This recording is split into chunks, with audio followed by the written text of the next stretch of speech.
There's some of the most vulnerable, like this next 13-year-old girl who left Gaza City with her family after their house was destroyed. Now in Rafah, a rocket damaged the house she was in and destroyed the one next door. Where am I supposed to go? Children were killed here. 26 people were killed here. I'm terrified. I'm scared, and the thought of me being killed or my other brother being killed just crossing my mind repeatedly. I already lost my older brother. I can't lose my younger brother. I have no one left. No one to look up to. DW's Jan-Philipp Scholz joins me from Tel Aviv. Since the beginning of the war, Israel has been telling the people of Gaza to move south for their own safety. But the south doesn't appear any safer than the rest of the territory, as that young girl was pointing out there.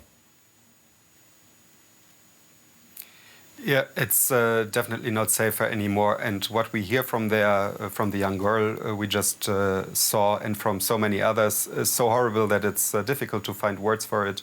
It's become a completely desperate situation for civilians in all parts of the Gaza Strip. Thousands of children have died, according to the UN, and more than 80% have been displaced. At the same time, Israeli forces once more intensify their attacks, especially in the central and the southern part of the Strip, and especially on the towns of Rafah and Khan Yunis. And a lot of people that fled there from the north can't go back simply because everything, or almost everything, is destroyed also in the north. According to UN figures, two-thirds of the houses have been destroyed. And we have to keep in mind, it's not only the fighting that is killing a lot of civilians, but also the desperate humanitarian situations. A lot of people are facing hunger, and there are horrible scenes taking place around the few aid convoys that are still managing to deliver aid into the Gaza Strip.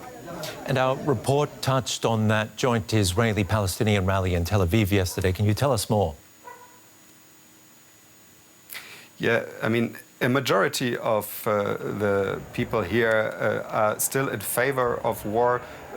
Prime Minister Netanyahu's popularity has decreased in the past weeks, but the humanitarian situation in Gaza is less of a topic here in local media than in many other countries. But there is a growing peace movement.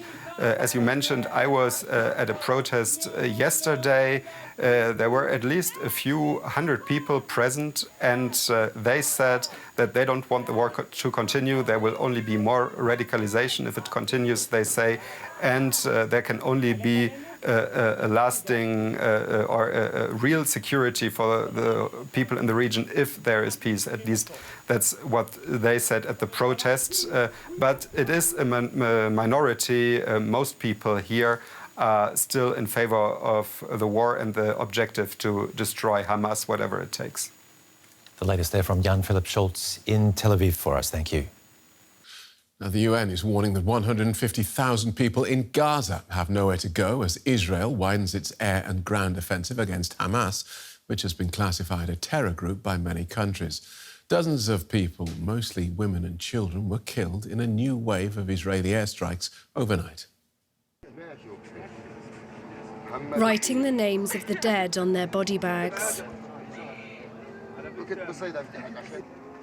and saying goodbye to loved ones. The bodies of those killed by an Israeli airstrike on the Deir al-Bala refugee camp in central Gaza are laid outside a hospital. This mother lost both of her twins.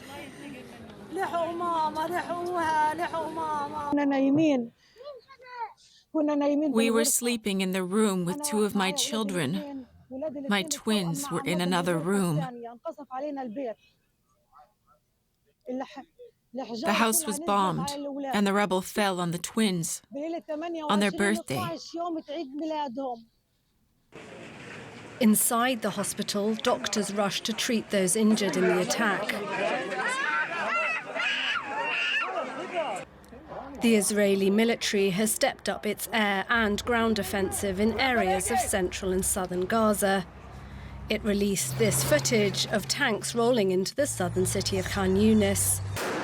The Israel Defense Forces claim to have killed dozens of terrorists across Gaza in a single day. 85% of Gaza's population has been displaced by the ongoing conflict. Parts of Deir al-Balah were flattened. Children search for belongings from the place that many called home, while final prayers are said for those who were killed.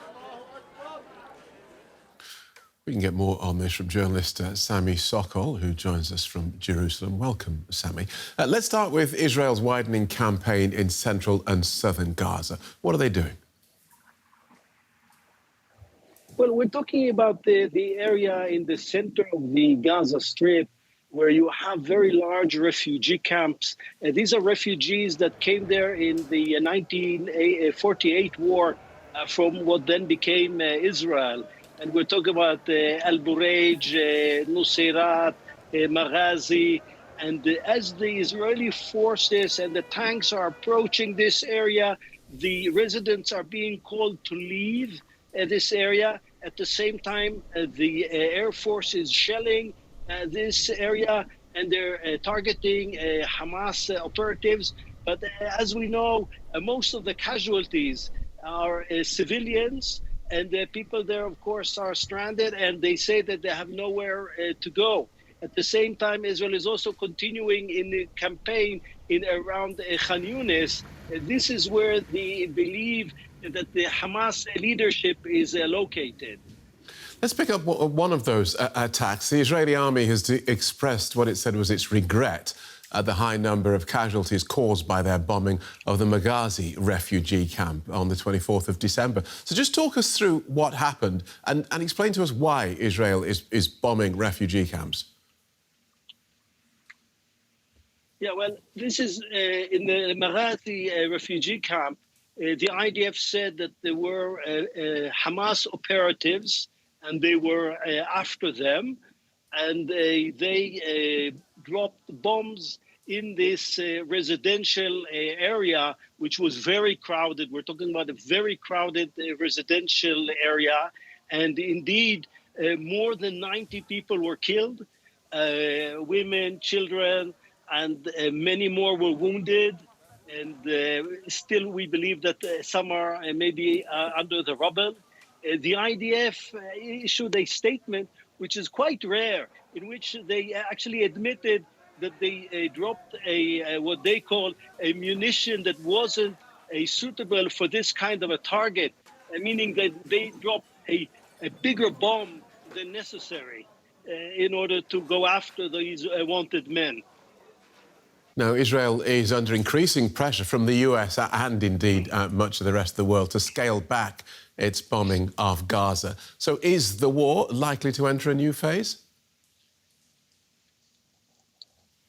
Well, it's yet to see when this new phase will take place. And now Israel is in this very intensive phase in which it's continuing the bombing of the Gaza Strip. But we know that in the coming week, Secretary of State Antony Blinken is coming, and this is exactly what he wants to discuss with the Israelis and ask them, when is it that you're moving from the current phase into what they call a phase 3?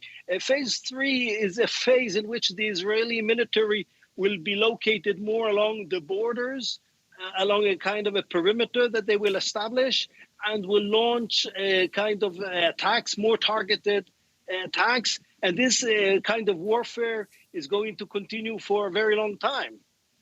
Thanks for that, Sami. Journalist Sami Sockol in Jerusalem.